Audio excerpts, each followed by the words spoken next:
The new game Black Myth Wukong is really on a lot of people's minds right now. Developed by a Chinese studio, it's an action role-playing game that is based on the classic Chinese tale Journey to the West. Players take control over Sun Wukong, the Monkey King, one of the most prominent and popular characters from that tale. But behind the fantastical tale about the Buddhist monk who travels to India along with his mythical companions, there actually lies a real story. A very impressive journey taken by a man in the 7th century, which would have a massive impact and transform the world of East Asian Buddhism and religion. So today we're going to explore the real story behind the journey to the West and its impact on the world of religion.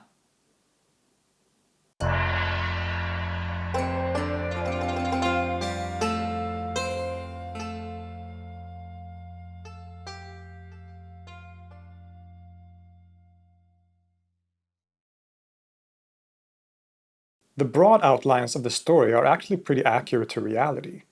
The novel The Journey to the West was published in China during the Ming Dynasty, particularly around the 16th century. It tells the story of a Buddhist monk in the story called Tang Sangchang, who is tasked with journeying from China all the way to India. He is then also joined by peculiar companions, including the famous Monkey King Sun Wukong.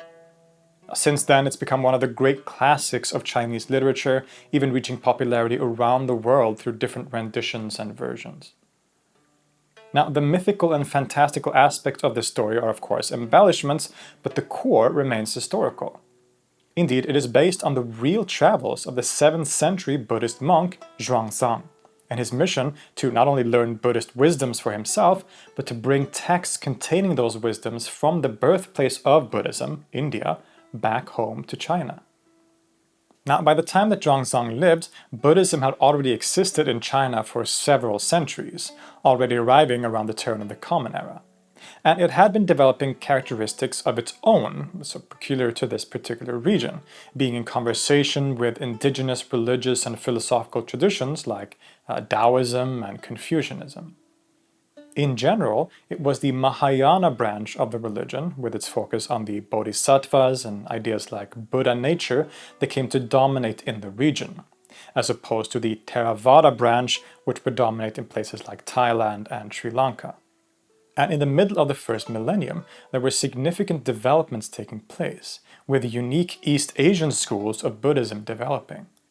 New texts and commentaries on text were appearing in Chinese, leading to the appearance of new schools like the Tiantai, known in Japan as Tendai, Huayan or Flower Ornament School, and the famous Jingtu or Pure Land Buddhism.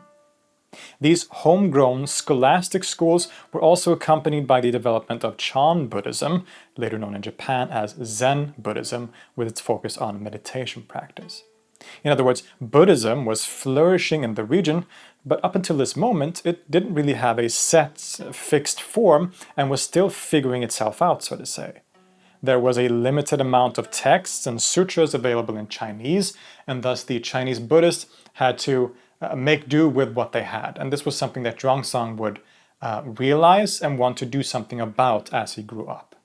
Xuanzang was born in 602 and grew up during the Sui and Tang dynasties in the 7th century. He spent his childhood in a well-off household, receiving a proper Confucian education, but after his father died in 611, he joined his brother at a Buddhist monastery, and a few years later, at the age of 20, he became officially ordained as a monk himself. Already at this point, he seems to have been quite a brilliant mind, but he was longing for even more. There were unanswered questions about certain aspects of Buddhist teachings that he was unsatisfied with, and he also had a longing to see some of the more major historical sites of Buddhism in its homeland, or in its land of origin in India. He wanted, in other words, to go on a pilgrimage. Unfortunately, though, there was at the time a kind of no leaving the country policy in China due to the political situation. It was wartime, for example, so no one was allowed to leave the country. Xuanzang actually asked permission from the emperor, or from at least from the government, to leave the country and go on this pilgrimage, but he was turned down. So what does he do? Well, obviously he goes on the journey anyway. He set off from the Tang capital, Chang'an, what is today Xi'an, and left the country illegally. A very risky move, but one that was to pay off in the end. Thus begins one of the most epic journeys undertaken in history, one which would take a total of 17 years and be filled with dangers and challenges. Luckily, Xuanzang actually wrote a full account of his travel once he returned, called the Records of the Western Region, actually on instruction by the Chinese emperor. And thus we can get a good idea of the travels and events that he experienced during that long period, as well as giving us a very detailed account of India and Central Asia during this period, which makes it a treasure of historical writing. There is also a biography of Xuanzang written by his students after his death, and both of these sources can be used to recreate his amazing journey and pilgrimage. He took a long and difficult road on land, above Tibet and across Central Asia. On the way, he encountered different local lords and kings, some of whom were Buddhists, and practically begged Xuanzang to stay and teach them in exchange for high positions and rewards, rather than to continue on his journey. But he was set in his ways and he kept going regardless of what these kings would offer him. There were bandits on the way, pirates, and other dangers, and it really is a profoundly impressive feat that Xuanzang managed this pilgrimage in the way that he did. On more than one occasion, he runs into robbers and bandits. One account tells, quote, "Hardly did they come near the cave when 5 robbers appear with drawn swords. The pilgrim explains the purpose of his journey. He knows, he says in answer to their questions, that he might find robbers. Since I am going to worship the Buddha, I should not be afraid even if I met wild animals on the way, let alone men like yourselves." The robbers are so surprised by this display of fearlessness that they sheathe their swords and ask if they may join him. On another occasion, Xuanzang and his entourage are plagued by a terrible blizzard as they are crossing the Tian Shan mountains. Xuanzang himself says, "These mountains are lofty and their defiles deep, with peaks and precipices fraught with peril. Wind and snow alternate incessantly, and at midsummer it is still cold. Piled up snow fills the valleys, and the mountain tracks are hard to follow. There are gods of the mountains and impish spirits, which in their anger send forth monstrous apparitions, and the mountains are infested by troops of robbers who make murder their occupation." Eventually, though, he reaches India through Kashmir.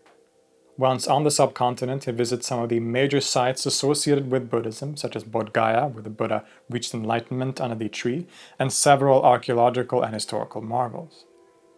He details these places in meticulous detail in his own accounts later, to the point that archaeologists today have actually been able to use his writings and his very precise descriptions of where some of these actual monuments are.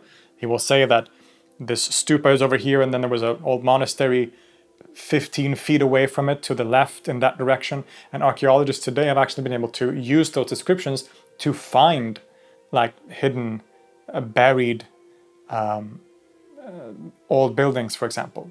So this is incredibly fascinating how detailed his descriptions are, that they can still be used today.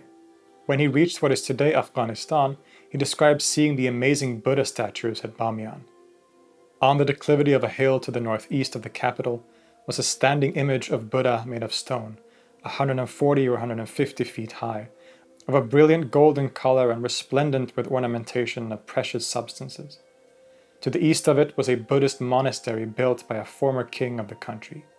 East of this was a standing image of Sakyamuni Buddha above 100 feet high, made of tuoshi bronze, the pieces of which had been cast separately and then welded together into one figure.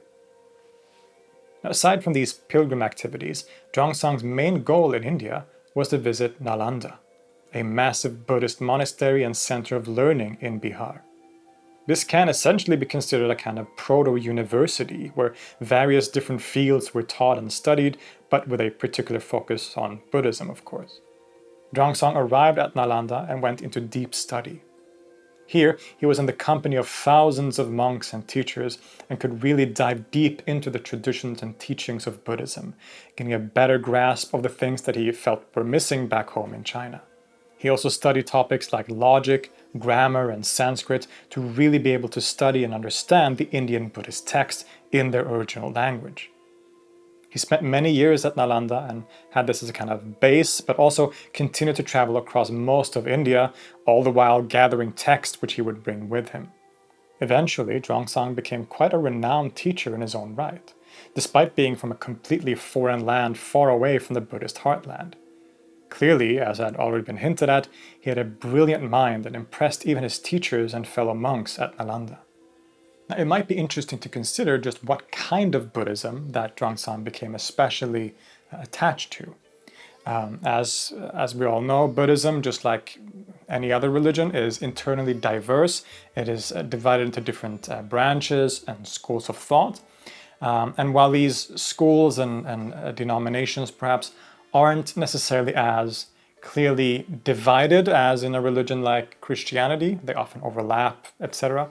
The differences between them could often be quite profound and quite dramatic even. There were many debates and very fierce disagreements about central dogmatic philosophical positions about Buddhism. In a general sense, being from China, Xuanzang belonged to the branch of Buddhism called Mahayana, which we have mentioned earlier. But at Nalanda, he seems to have become particularly acquainted with and a representative of the sub-school of Mahayana known as Yogachara. This name literally means something like the practice of yoga, and is a school of Mahayana Buddhism that is known for its teaching of citta matra, or consciousness only. The Yogachara school is often put in opposition to another school called the Madhyamaka, associated with the philosopher Nagarjuna, which we've covered in a previous episode. Now, Yogachara, in its earliest form, is often thought to have emerged in the first few centuries AD, but the classic systematization of the school as we know it is attributed to two Buddhist brothers from central India, Asanga and Vasubandhu, who lived in the 4th to 5th centuries. As we said, the school came to be known for its focus on meditation practice, or yoga, but also for its unique metaphysical positions. In fact, the Yogachara school argues that consciousness is the only thing that is real. In other words, the external world and everything we experience is an illusion. It's not real, but only a kind of mode of consciousness. This has been interpreted in different ways across history, including as a pure idealism, while others will deny this categorization, but the core idea remains that everything basically takes place within consciousness, and we falsely apply duality to things that we experience.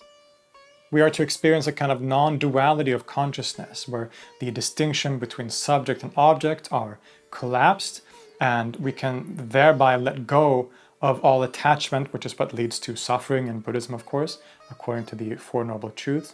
We let go of suffering, of attachment, by realizing that there is no distinction between the subject, consciousness, and that which is experienced, right? It's all the same thing, which sort of eliminates the need for anything external because there is nothing external, right? At least this is a very simplified description of the school, but that is basically, in broad strokes, what it teaches.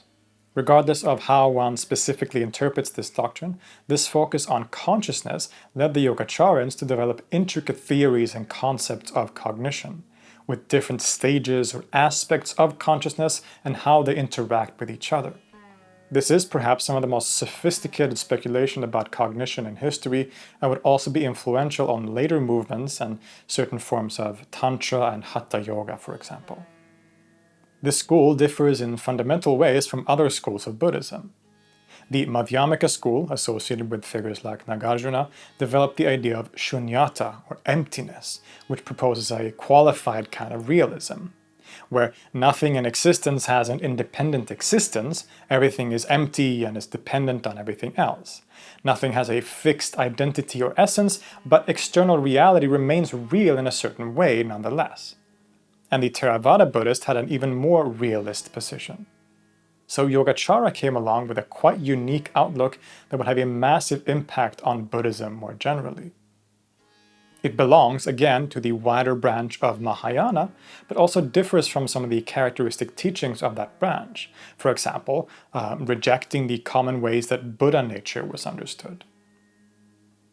Buddha nature is one of the characteristic aspects of Mahayana Buddhism, which teaches that everyone, and sometimes everything, in the world has an inherent Buddha nature.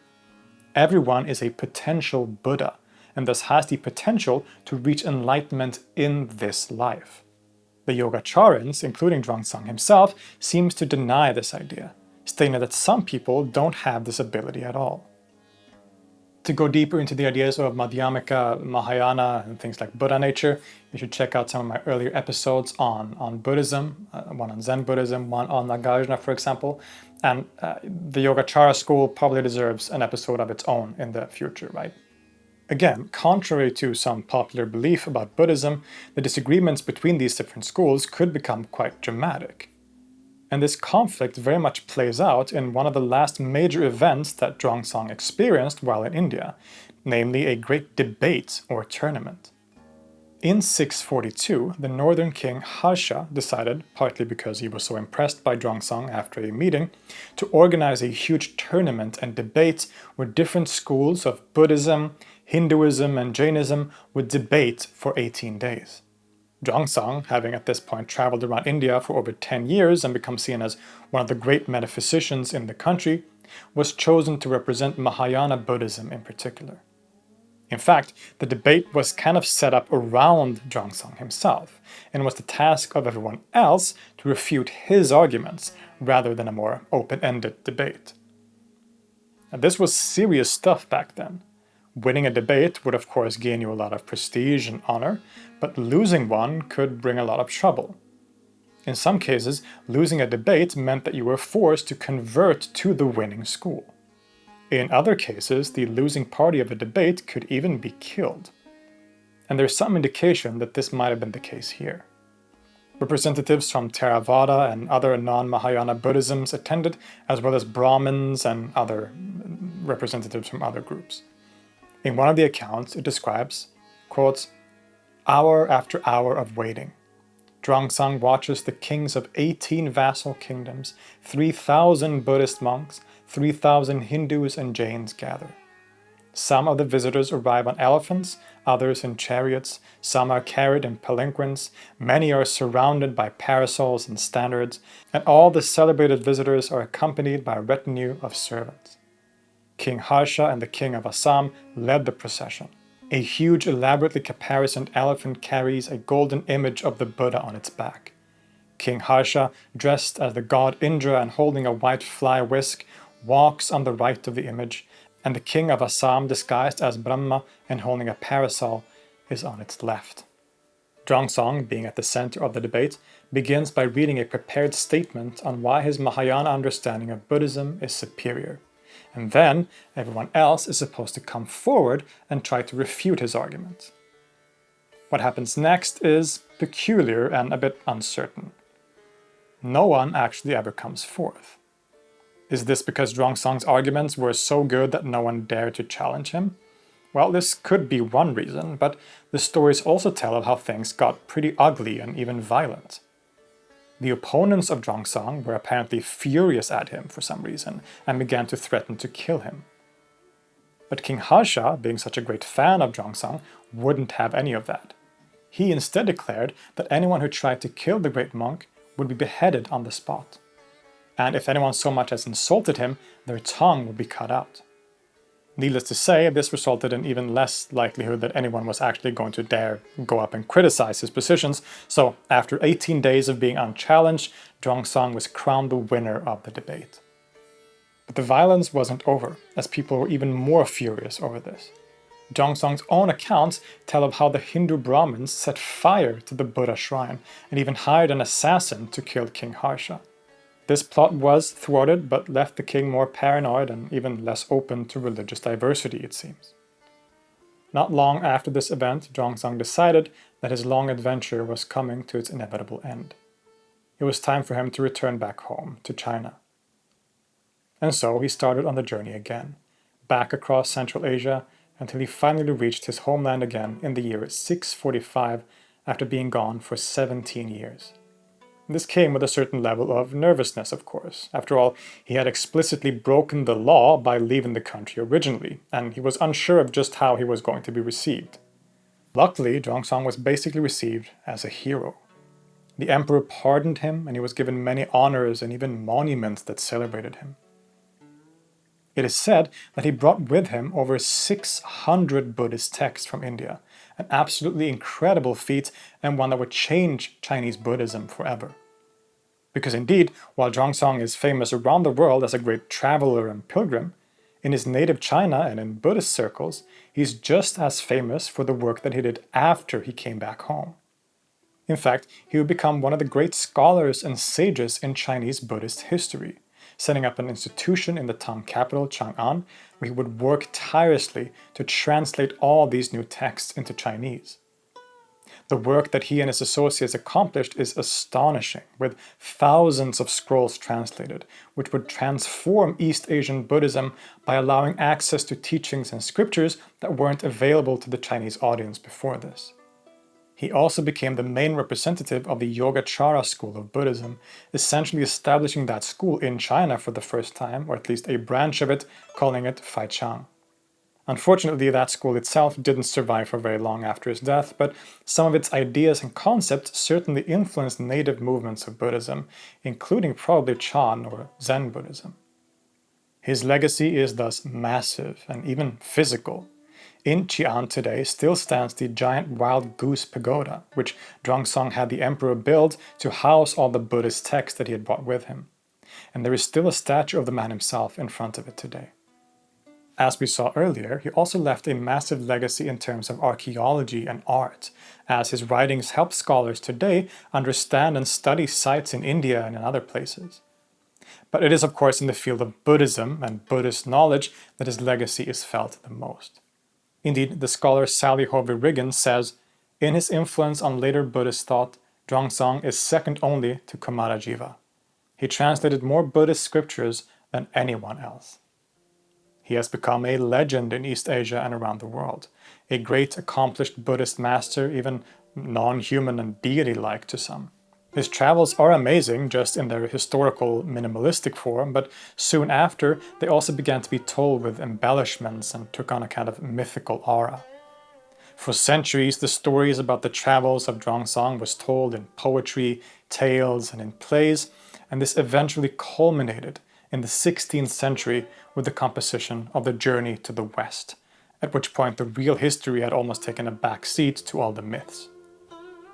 In the Journey to the West, Xuanzang is called Tripitaka, and rather than being the badass pilgrim that he was in real life, is instead portrayed as a kind of sad and weak character, only surviving thanks to the colorful companions that he has with him, the Monkey King's son Wukong, a greedy pig person, and a strange monk called Sha. As we said in the beginning, the general outline of the story with a journey from China to India is still here, but the story that it wants to tell has a lot more going on, exploring themes of Taoism and Confucianism on top of its Buddhist core, and in many ways becomes a general expression of Chinese literary culture and thought. And while fiction is of course wonderful, sometimes real life is even more interesting, as it arguably is in this case. The story of Xuanzang and his travels from China to India, and the massive impact that this had on East Asian Buddhism and just history in general, is one of the most fascinating and interesting stories to come from this part of the world. And the fact that it's true makes it even more interesting and wonderful. I think it's great that even video games like Black Myth Wukong will introduce some people, even if in a sort of roundabout way, to fascinating, wonderful real-life stories like this. Thank you so much for watching. I hope this episode was interesting. As always, I would like to give a special shout out to my patrons who keep this channel going, without whom none of this would be possible. So thank you all so much. I would appreciate if anyone else wants to become a patron, as always. So I will leave links to that in the description. You can also leave a one-time donation if that works better for you, or support the channel by simply liking the video, commenting, and subscribing to the channel. It really all helps so much. So thank you so much. Another reminder that I just recently released a new song called Gralstänk. It's in Swedish. The reception has been wonderful, so thank you all so much for that as well. You can find the song on all the streaming platforms, and you can also find the music video on my other channel, Filip Holm, which is dedicated to music, both my own music and just talking about music in general. So go subscribe to that channel if you're interested, or follow me on my socials, on Instagram, on TikTok, on whatever social medias I happen to be on. There'll be links in that here too. Find me in my link tree. There's a link tree in the description. You can find the links to all of my stuff if that's easiest for you. So go check that out. Thank you so much for watching again. Hope to see you in a future episode. We can explore more about Buddhism, perhaps Yogachara Buddhism, which definitely deserves an episode, for example. But until then, I'll see you next time.